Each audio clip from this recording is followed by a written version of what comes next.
Bon, déjà que je vous en ai parlé un nombre incalculable de fois, que les trêves internationales m'énervent, que les enchaînements tous les 3 jours et les calendriers surchargés par les instances me met hors de moi et prend un risque psychologique mais surtout physique sur les joueurs. N'hésitez pas à aller voir mes posts que j'ai pu mettre, mes vidéos que j'ai pu mettre. J'en ai parlé, j'ai tout expliqué, tout structuré mon avis. Mais là, encore une fois, l'OM n'est pas épargné, comme tous les autres clubs. Mais là, en ce moment, c'est l'OM qui subit beaucoup de choses, en plus de l'arbitrage. Et je vous en ferai une vidéo, car il y a un autre membre du gouvernement qui va passer devant la commission de discipline pour un soi-disant comportement complotiste et indigne, comme l'a pu être menacé par Mehdi Benatia. Donc je vous en parlerai dans une autre vidéo. Mais l'OM va perdre un joueur encore une fois. L'OM a perdu Ismaël Koné avant le match avant la trêve internationale à Strasbourg avec sa grave blessure à la cheville, sur absent plusieurs semaines. L'absence de Neil Maupay pour suspension. L'absence d'Mbemba puisqu'il a été écarté mais il devrait être bientôt réintégré.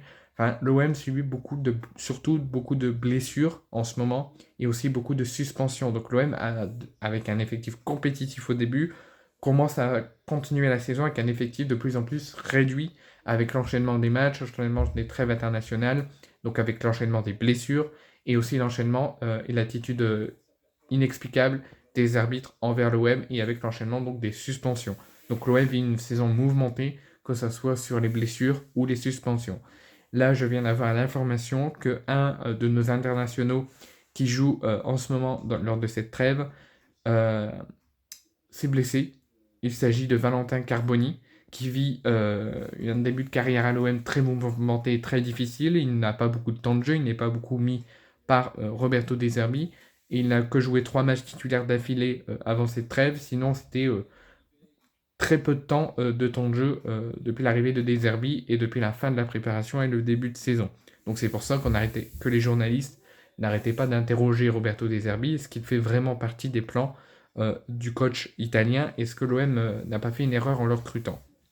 Donc il a prouvé que non, il a fait beaucoup jouer en cette fin de première partie de saison et avant cette trêve internationale, mais là il risque de ne plus trop jouer, au moins pendant plusieurs semaines, comme ce sera le cas pour Ismaël Koné, puisque l'Argentine n'a même pas encore disputé un match, ils ont 2 matchs à disputer lors de cette trêve, comme tous les autres sélections, et comme tous les autres Olympiens qui sont en sélection, qui sont partis pour ces 15 jours.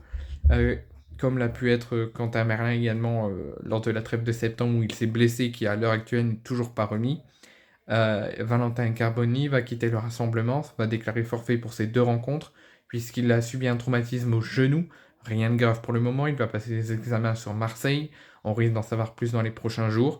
Mais en tout cas, Valentin Carboni, dès demain, sera de retour à Marseille, et pas à l'entraînement du coup, mais il sera en soins avec le staff médical de l'OM, et va faire au mieux pour soigner vite sa blessure et bien, et revenir plus fort lors de la prochaine trêve avec l'Argentine, mais surtout revenir plus fort lors des prochains matchs de l'OM au retour de la trêve internationale. Mais attendez-vous qu'il soit forfait, parce que l'OM garde toujours une extrême prudence et une extrême vigilance sur les blessés. Attendez-vous qu'il ne soit pas là à Montpellier, et voire même peut-être au Vélodrome contre le Paris Saint-Germain.